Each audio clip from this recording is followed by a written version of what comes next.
Everyone, good morning. আশা করি আপনারা খুব ভালো আছেন, আমরাও ভালো আছি। আজ 1 জানুয়ারি, বৃহস্পতিবার, 2026। সকলকে জানাই হ্যাপি নিউ ইয়ার। সকলের যা যা ইচ্ছা সব যেন এবছর পূর্ণ হয়। সকলে ভালো থাকুন, সুস্থ থাকুন। 2026 সকলের খুব ভালো কাটুক এই কামনাই করি। আমি এবং আপনারা সকলেই সুস্থ থাকুন, ভালো থাকুন, আনন্দে থাকুন। আজ আমাদের বাড়ি পৌষ মাসের লক্ষ্মী পুজো। লক্ষ্মী পুজো দিয়ে 2026 শুরু হচ্ছে আমাদের বাড়ি। শিবুদা এক্ষুনি চলে আসবে, তাই ঠাকুর ঘরে গিয়ে জোগাড় করতে হবে। আমার স্নান টান কিন্তু সব হয়ে গেছে, এখন সকাল 9টা। চলুন ঠাকুর ঘরে গিয়ে জোগাড় করা যাক। আজকে সারাদিন কী কী করবো সবটাই আপনাদের সামনে তুলে ধরবো। আশা করি আপনাদের ভালো লাগবে। ঠাকুর ঘরে ঢুকেও পড়েছি। এবার ঝটপট করে ঠাকুর পুজোর জিনিসগুলো গুছিয়ে নিতে হবে, মানে নৈবেদ্য সাজানো, পুষ্পপত্র সাজানো, এই সবগুলো। বলতে গেলে আমাদের তো লক্ষ্মী পুজোয় সেরকম কোনো ঝামেলাই নেই। অনেকের তো ভোগ রান্নাও থাকে। সকালবেলা ভোগ রান্না করা কঠিন ব্যাপার বলুন তো এই শীতকালে। শীতকালে ঘুম থেকে উঠে হাত পা গরম করতে করতে বেশ কিছুটা সময় চলে যায়। আমার কিন্তু পুষ্পপত্রটা সুন্দর করে সাজানো হয়ে গেছে। আর এখন একটা ফাঁকিবাজি কাজ করি, আমরা আর চন্দন পিঁড়িতে চন্দন বাটি না, চন্দন গুঁড়ো কিনে নিয়ে আসি, সেটাই গঙ্গা জল দিয়ে গুলে চন্দন করে নিই। এখন আপনারাও কি আমার মতন এরকম ফাঁকিবাজি কাজ করে পুজো করেন? এবার আরও একটা কঠিন পরীক্ষা। একটা থালায় 17টা চালকে ভাগ করে নৈবেদ্য সাজাতে হবে, মানে এটা কি 17টা কুঁচো নৈবেদ্য বলে। ঝটপট করে কিন্তু আমি ঠাকুরের সব জোগাড় করে ফেলেছি। দেখুন, সুন্দর করে ছোট জায়গার মধ্যেও গুছিয়ে আমি ব্যবস্থা করে দিয়েছি। শিবুদাও চলে এসেছে।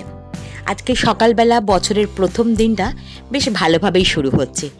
বেশ মনটা ভালো লাগছে, মানে পুজো আচ্চা দিয়ে দিনটা শুরু হচ্ছে, বেশ শান্তি লাগছে।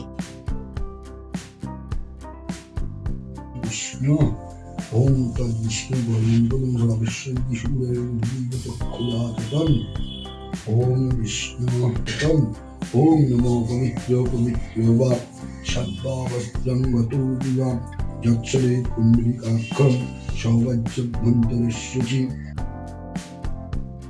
দশে জগত সবিত্তে সুচয় সবিত্তে কর্মদায়িনে ওম নমোর্ঘং ভগবতে শ্রীসূর্যায় নমো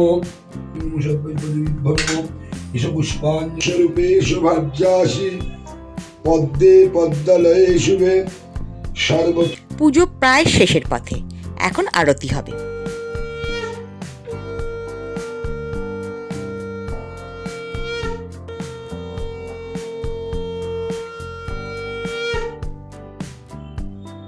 আমাদের ঘরে পুজো হয়ে গেলে ছোট শ্বশুরদের ঘরেও পুজো হবে, মানে শিবুদাই পুজো করতে যাবে।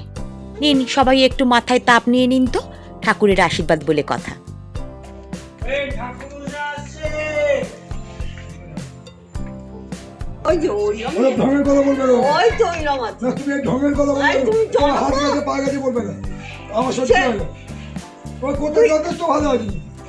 আমি তুলে রাখছি, ঝগড়াটা তুলে রাখছি, ঝগড়াটা তুলে রাখছি। শিবুদার পুজো হয়ে গেছে, যে বেরিয়েছে, কাকিমা ছোট এখানে বসে আছে, এখন ঝগড়া চলছে এখানে, মানে ভালোবাসাবাসির ঝগড়া চলছে শিবুদার সাথে কাকিমার।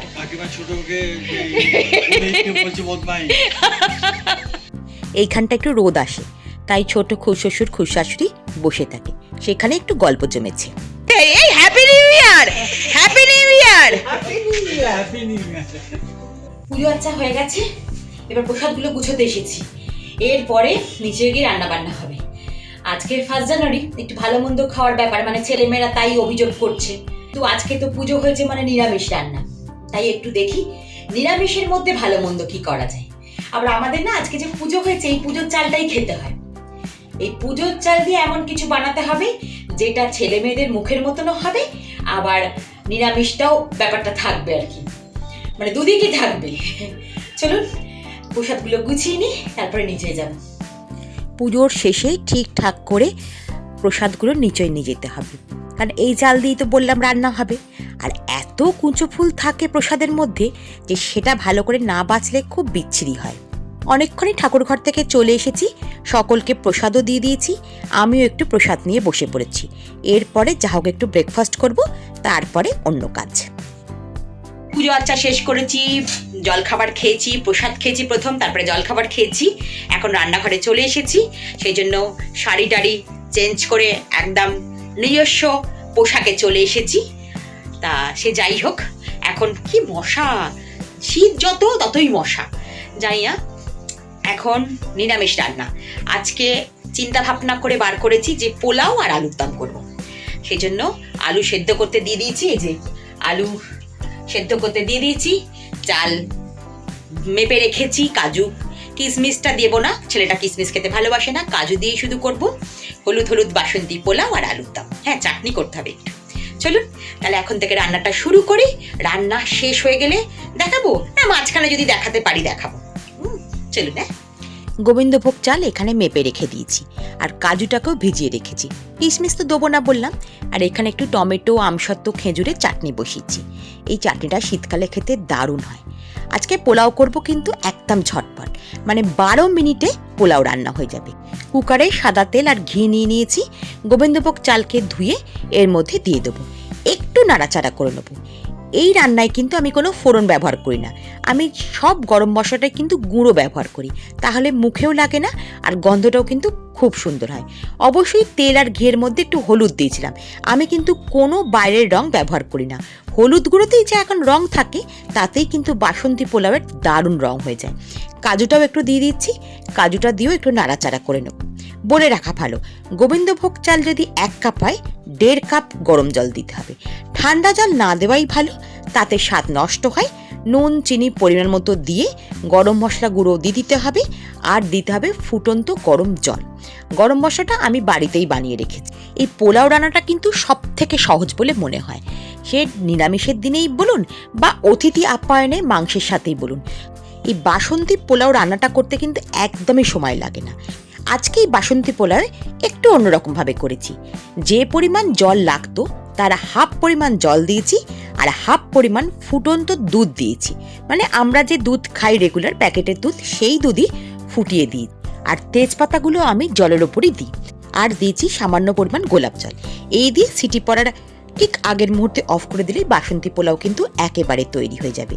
পোলাওটা আমার তৈরি হয়ে গেছে, এবার আমি একটু ছোট আলুর দম বসিয়ে দিয়েছি। এটাও নিরামিষ যেহেতু, আলু তো আগেই সেদ্ধ করে রেখেছিলাম, কড়াইতে সরষের তেল দিয়ে আলুগুলো দিয়ে একটু মশলা দিয়ে কষিয়ে নিচ্ছি। আর টমেটো, আদা, কাঁচা লঙ্কা একটা পেস্ট বানিয়ে এই আলুর দমের মধ্যে দিয়ে দিই। একটু কষা কষা যখন হবে অল্প একটু গরম জল দেবো, যেহেতু পোলাওয়ের সাথে আর কিছু থাকবে না, তাই আলুর দমটা একটু গ্রেভি রাখবো। লাস্টে একটু চিনিও দিয়ে দিই। আমার কুকারে পোলাওটা হয়ে যাওয়ার পর আমি একটা বড় পাত্রে ঢেলে নিয়েছি। ঢেলে নিলে কি হবে, পোলাওটা আরও ঝরঝরে হবে। যখন পোলাও কুকারে হয় তখন একটু যেন জল জল থাকে, একটা বড় পাত্রে ঢেলে রাখলে একদম ঝরঝরে হয়ে যাবে। আমার দুপুরের রান্না কিন্তু একদম তৈরি, বাসন্তী পোলাও, ছোট আলুর দম আর টমেটো, খেজুর, আমসত্ত্বের চাটনি। এই হলো ইংরেজি নতুন বছরের প্রথম দুপুরের খাবার। চলুন খাবারটা তাহলে এনজয় করি, আর খাবারটা কেমন দেখতে হয়েছে অবশ্যই আপনারা কিন্তু কমেন্ট করে জানাবেন।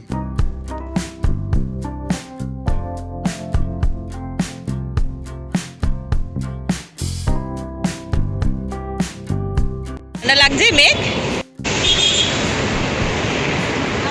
মেঘ ঠান্ডায় কাঁপছে, হঠাৎ করে একটু চা খেতে বেরিয়ে পড়লাম। ছেলে মেয়ে এসছে, মানে আমরা 4 জনেই বেরিয়েছি, হঠাৎ করে চা খেতে এসছি, অন্য কিছু নয়, চা খাবো বাড়ি চলে যাবো। মানে 1 জানুয়ারির দিনকে ছেলে মেয়ে বলছে কোথাও বেরোবে না, এটা হতেই পারে না, তাই জন্য একটু চা খেতে বেরিয়েছি। আর আপনারা তো সকলেই জানেন আমি চা প্রেমী মানুষ, তাই চা খাবো বাড়ি যাবো। 2 টাকাতে চা কিনছি, একটা মেঘের একটা আমার। জানেন আমি এতটা চা খেতে ভালোবাসি, দোকানে দাঁড়িয়ে এরকম গড়গড়ে দুধের চা ভাঁড়ে একটা খেলে হয় না, আমার 2টো লাগে। আজকে অবশ্য আর 2টো খাবো না, একটাতেই শান্ত থাকবো। আসলে আমি যেদিনকে ভয়েস দিচ্ছি বেশ অনেকটা দিন গড়িয়ে গেছে, মাঝখানে একটু অসুবিধার জন্য এই ভিডিওটা পোস্ট করতে পারিনি। যখন এই চা খাওয়াটা দেখছি তখনই মনে হচ্ছে বাইরে বেরিয়ে একটু চা খেয়ে আসি। চা খাওয়া হয়ে গেছে, আর কিছুই নেই, এবার বাড়ি যাব। এই যে আসছে সব আমার দলবল আসছে, এসে গেছে। কি কিনলি আবার? চিপস কিনলি? এই যে চিপস কিনেছে, দুজনে চিপস কিনেছে বাচ্চাদের মতন। বাচ্চাদের মতন বলছি, বাচ্চা নেই, চিপস কিনেছে। কোন দিকে উঠবি? ওঠ। বাড়ি যাবি না তো? ওঠ। কি চলুন বাড়ি যাই, চা খাওয়া হয়ে গেছে আর কি। বছরের প্রথম দিন বলে লোকে একটু বাইরে খেতে টেতে যায়, সেই জন্য রেস্টুরেন্ট বলুন বা ক্যাফেগুলো কি সুন্দর আলো দিয়ে সাজিয়েছে কি বলবো। এইখানে একটা দুর্দান্ত রেস্তোরাঁ আছে, একদিন খেতে আসতে হবে। জায়গাটা দেখে আমার খুব ভালো লেগেছে, জানি না খাবার দাবার কেমন হবে, কিন্তু আমি একদিন খেতে আসবো। অনেকক্ষণই বাড়ি চলে এসেছি, এসে রাত্রে লুচিও ভাজা হয়ে গেছে। আজকের ভিডিওটা এখানেই শেষ করছি। আপনারা ভালো থাকবেন, সাবধানে থাকবেন। আমি খোসবাড়ি পরম্পরার চৈতালি আজ তবে আসি। আপনি যদি আমার চ্যানেলে নতুন হন, একটা সাবস্ক্রাইব করে বন্ধু হওয়ার অনুরোধ রাখলাম। আজকের রাত্রের মেনুতে আছে লুচি, গরম গরম আলু ভাজা আর সকালের আলুর দম। ঠাকুরের কাছে প্রার্থনা করি নতুন বছর সকলের ভালো কাটুক।